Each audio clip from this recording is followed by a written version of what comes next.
Cambodia is famous for its stunning Angkor complex and the Angkor Wat temple, of course.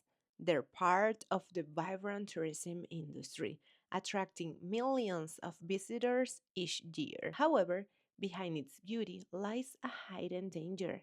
Millions of landmines and unexploded ordnance left from decades of conflict. In Vietnam War, we got about at least 26 million, bomb that got dropped from the plane. The legacy of the Vietnam War and the brutal Khmer Rouge regime that ruled from 1975 to 1979 has resulted in one of the highest landmine densities in the world, contributing to one of the highest per capita rates of amputees.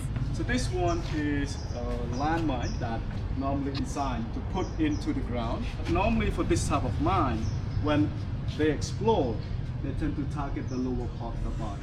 Under the Khmer Rouge, landmines were used to defend territories and control populations, leaving a lasting impact. These mines still pose a threat in rural areas, hindering development and causing frequent accidents. One of the most innovative solutions to this problem comes from APOPO, an organization that trains African giant-poached rats to detect landmines. These rats are able to cover large areas quickly and safely, sniffing out hidden mines that are difficult for humans to detect. Thanks to their work, more land is being cleared, making it safer for communities and enabling economic growth. Despite ongoing efforts by over 2,000 deminers, progress is slow, but Cambodia is committed to becoming mine-free, working with international partners to clear these remnants of war.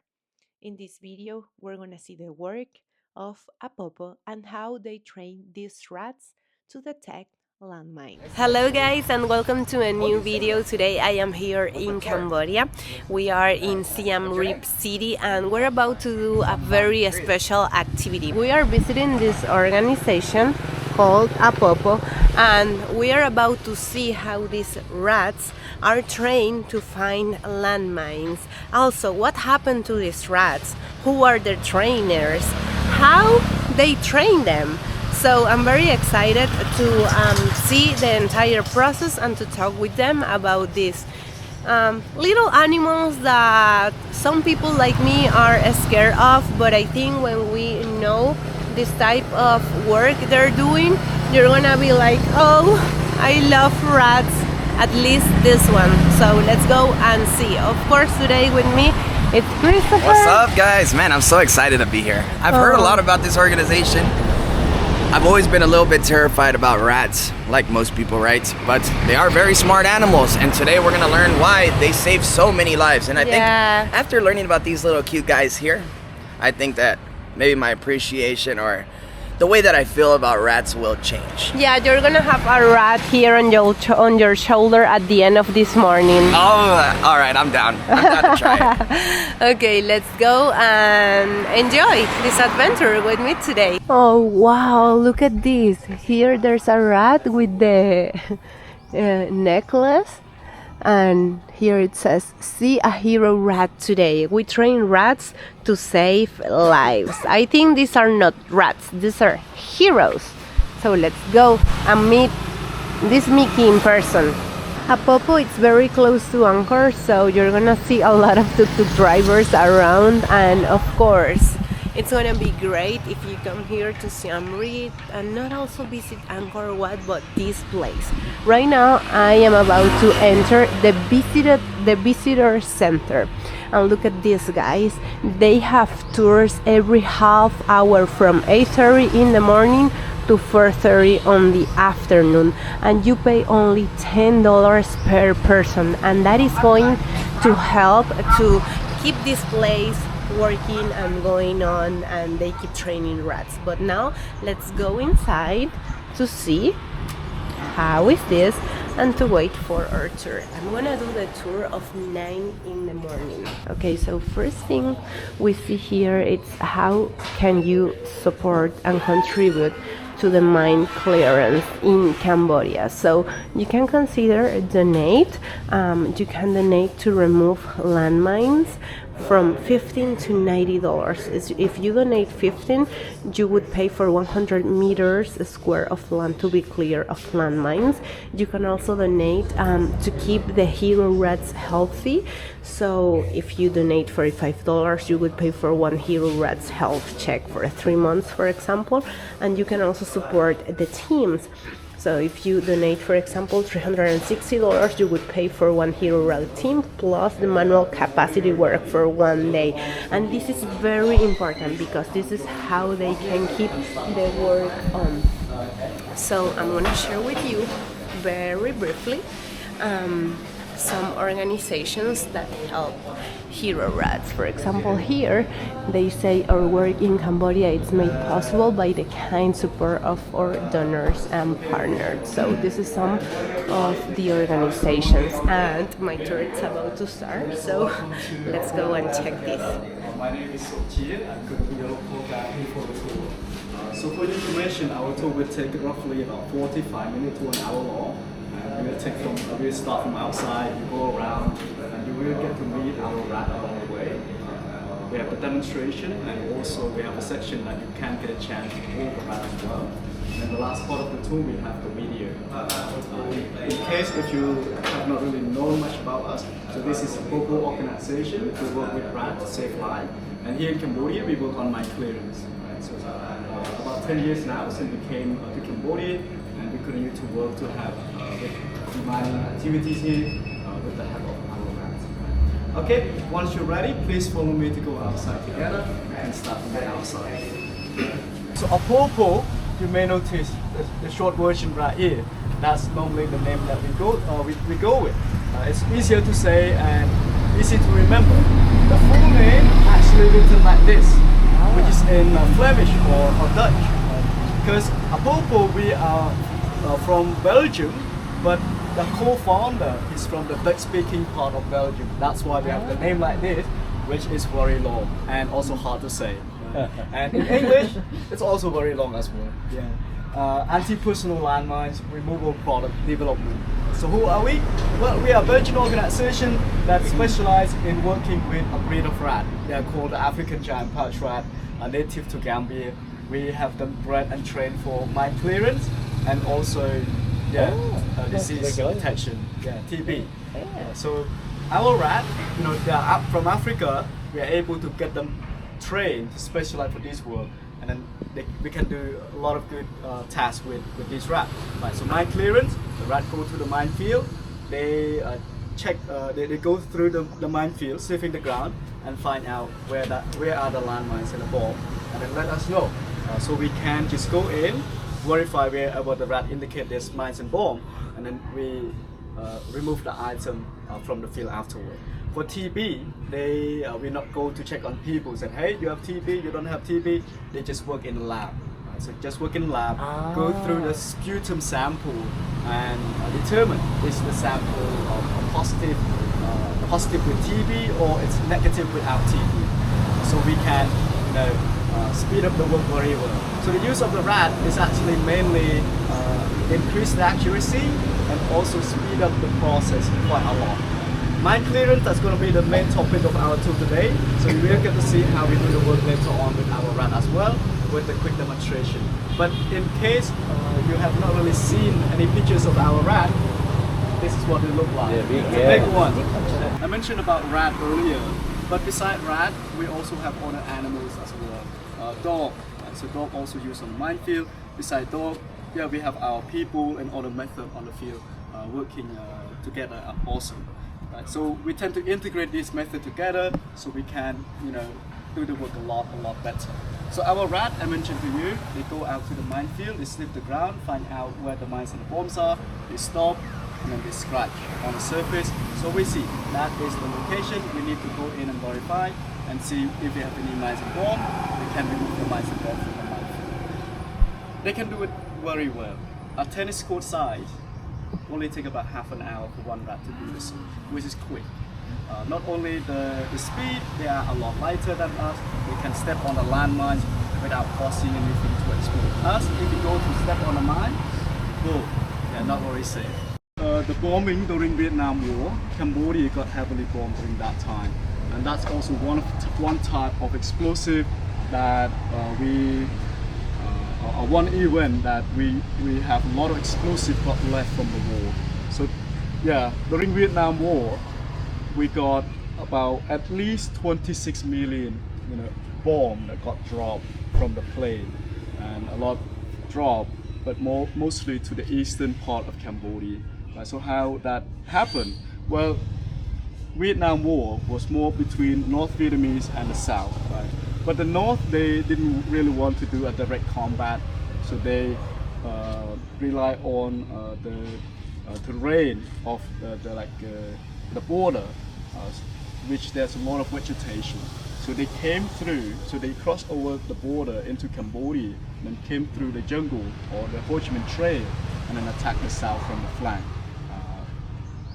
But the South got supported by US, so US sent the plane over and then carpet bombing from the top, and yeah, the goal was really to target the Viet Cong troop, which were the Vietnamese troop, the North Vietnamese troop, but it's just full of jungle, so they kind of carpet bombing, so it's kind of scattered all over this part of the country. So by the end of the war, 26 million items got dropped, and a lot of them tend to explode right away. That's what they designed to do. The bomb hit the surface and explode. It's just that not all of them explode. Some can be malfunctioning, some that kind of got, they kind of land on a loose area and just stay in the ground, but still they still have a possibility that they can explode. So people can find those items, try to move the item from the ground, try to move it, drop it to the ground, and then can explode. Or some might want to crack the item open so they can get some metal shell to sell, which can cause the item to explode as well. So still pose some threat to the people. That's one event related to Vietnam War. But Vietnam War is not the only problem that Cambodia have the mines and bomb. We also have another period called the Civil War from 1970s all the way to 1990s. 4 to 6 million landmines more got planted into Cambodia, but not just the eastern part. It all kind of covered up the entire country, but scattered around. 4 to 6 million got put in the ground, designed so that someone step on them or cause them to explode by, stepping on top, or ran a vehicle, pressure on them and explode. So yeah, so too many when Vietnam War and the Civil War. So now we have mapped out most of the minefield that we, get the information from all of the sources we can already. And it looked like this. If you were to come over here a little bit more.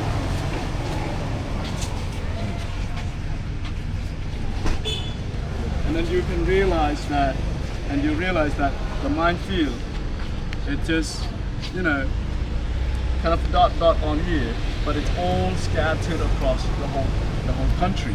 You see the southeastern part is a lot, northwestern part also a lot as well, and yeah, the central part and also the northeastern part also a lot, right?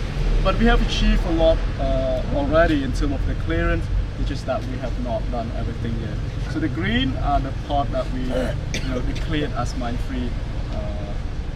The red are not yet. We are still working on the clearance. So we don't really know how long it will take. In Cambodia, there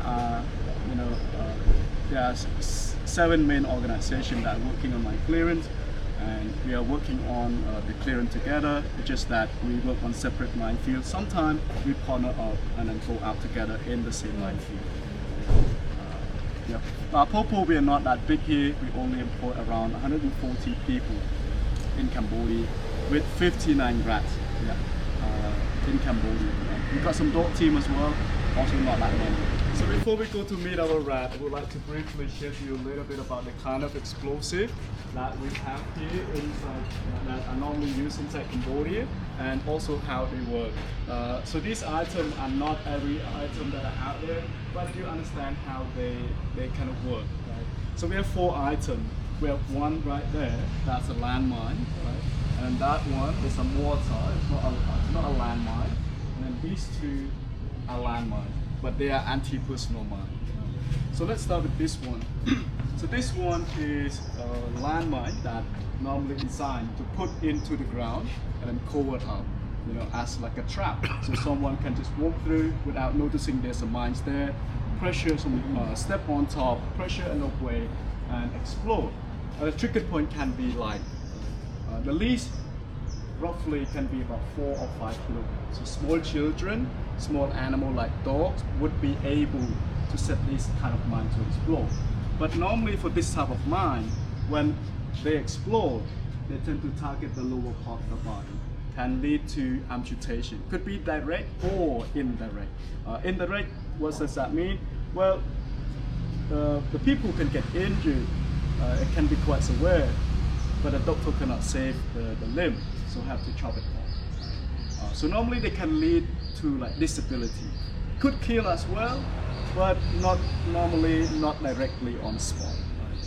So this is a type of landmine that is designed to pressure the weight on. You may have noticed some inside these several movies or Hollywood movies and things like that. People step on the mine and then there's a click sound, and then they said, oh, try not to put off the weight, right? Or try not to release the pressure, otherwise it will explode. Most of the mines out there doesn't work that way. Yeah, don't work that way. So the one in the movies is more like a pressure release mine, but the one in reality mostly it's a pressure based. As soon as it got stepped on, not even 2 seconds after, it's the boom sound. Yeah. Amputate a person's leg or enough to cause injury that result in disability later on. We have another landmine here. This one is with a wire. Yeah, a tripwire mine, or some other people might call this one a bouncing Betty. So someone can just walk through, trip onto the wire, the mine jumps up in the air and then explodes. Boom. The metal shell tend to break down. They splash around. We call the shrapnels. Anyone in the range, 5, 10, 15 meters away, can get injured. But it also depends on the strength. Some can be much more powerful, so the radius can be a lot wider. Any part of the body. And not just one person, anyone in the range can get injured. We have these in Cambodia, also quite common. And that landmines over here, this is a big one. Yeah, it's an anti-tank. The outer case is, over here, so it's a big one. Some of them can weigh up to around 9 kilograms. And it just with the explosive inside. Doesn't have a lot of metal, just the shell is actually very thin, just the explosive powder in there. So that one normally designed to target a large vehicle, tank, transporting vehicle or armored fighting vehicle, just ran over top, pressure enough weight and then explode. The people can be too light, so one normally won't be enough to set off the mine to explode. But a soldier that planted this type of mine, they said, okay, people are too light. Can we do something so that people can set this kind of mine to explode as well? Put some of these on top. Yeah, smaller one on top, pull it all together. People step on the anti-personnel mine, explode that one, explode this one as well, kill a person on the spot. So yes, they are quite dangerous. We have this one, a mortar, launch from a pipe to a surface, explode upon impact. That's what they designed to do. It's just that some might not, explode, got left on the ground, malfunctioning, or land on a loose area, like I mentioned with the bomb drop during Vietnam War. So same case, people can move the item, drop the item, and then boom. But the term of the chances to cause these kind of items to explode, you can say it's 50% chance. It's possible to cause them to explode, but it's also not possible because who knows if this item is still functioning or not. But landmine, they designed to put in the ground so that someone or vehicle cause them to explode. Right? There's a higher chance to explode, even if they got left on the field for a long time. Even now, like 2024, already more than 30 cases of accident occurred already. But my career, I mentioned to you, 30 years already, over 30 years. We are not done, and still a lot of accidents starting to happen. So that is our rat. only 3 years old. So please take some photos or videos of him, but try not to touch him for now. Okay, so let's begin. If you want to take videos or photos of how we do the work here, also possible. So first, we need to attach our wrap to the rope. So this is how we do the work.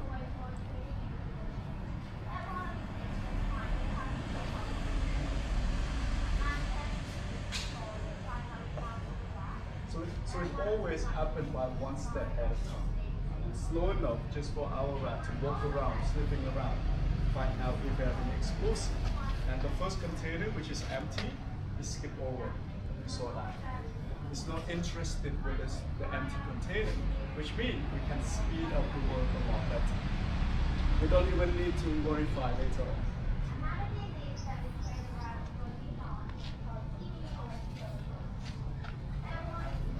And you may notice he's quite quick as well.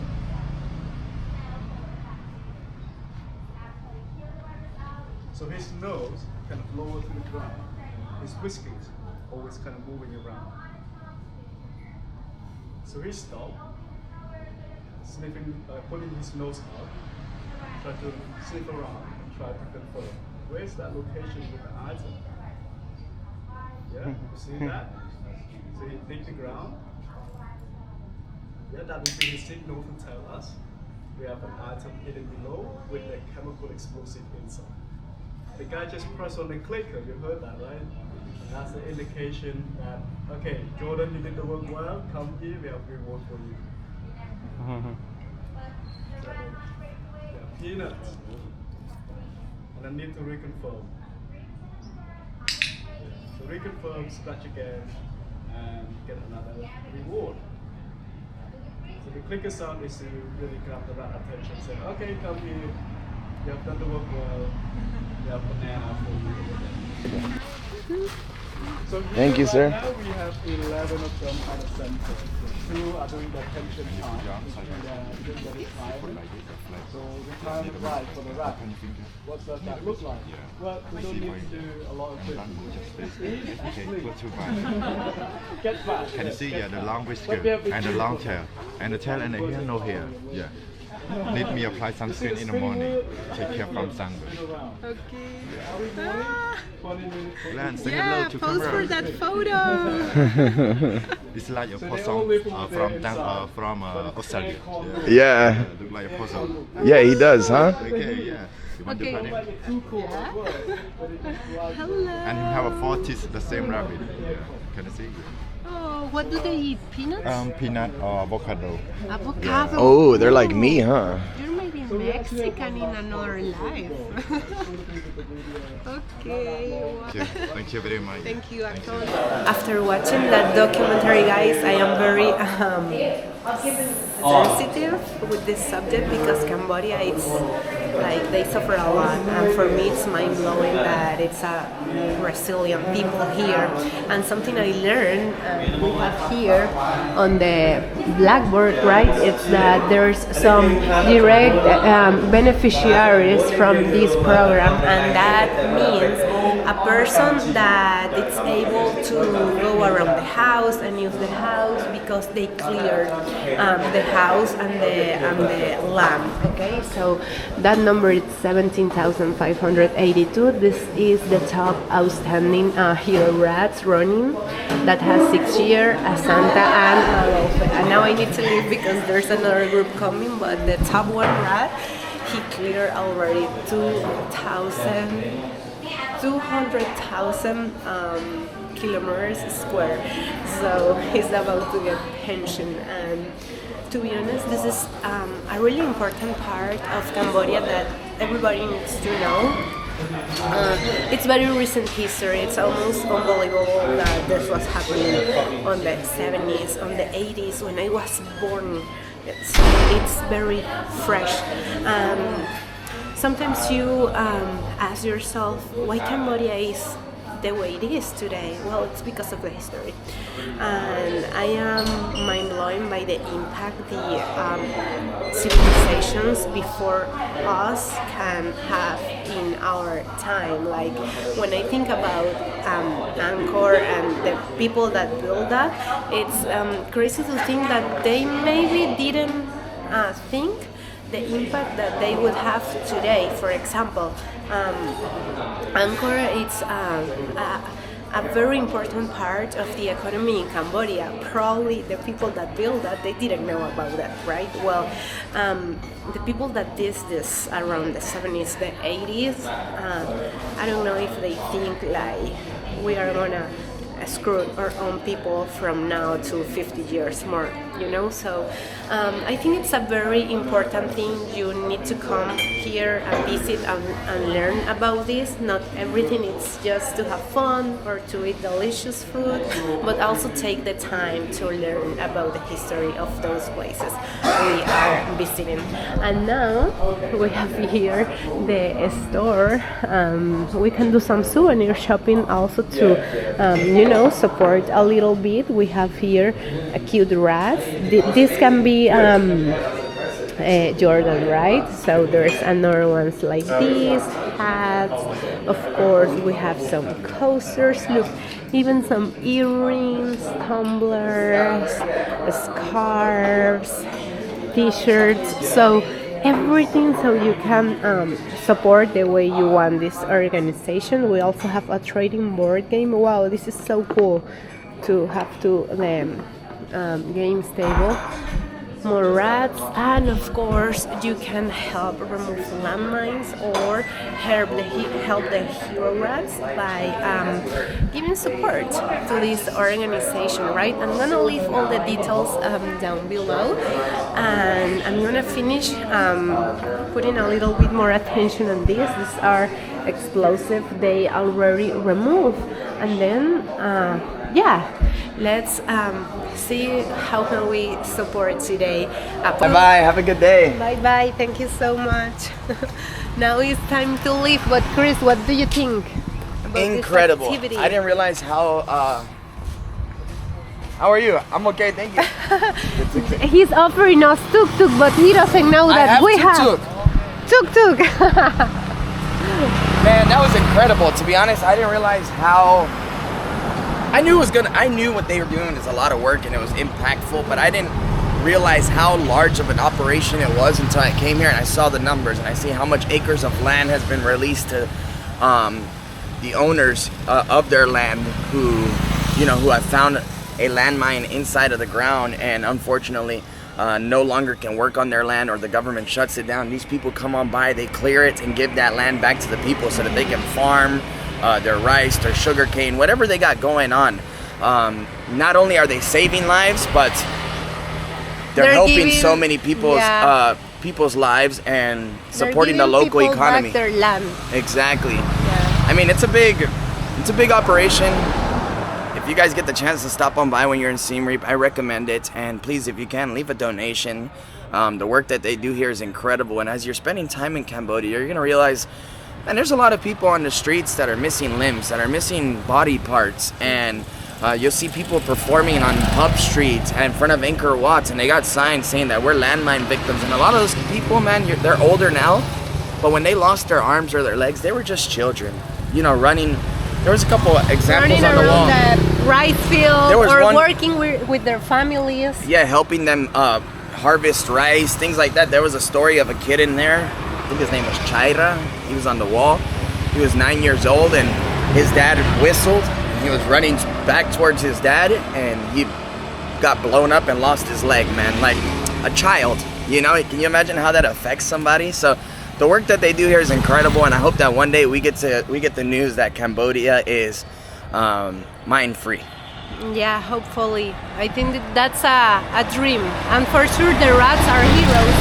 And also all the people that work here in APOPO and in other organizations like this one. And I think this is a place you must visit when in Cambodia. So if you ever come, please plan your trip properly. No, don't come here for just one day to go and see Angkor Wat. There's a lot more to see, and that will teach you about the history of this country. Okay, so thank you for.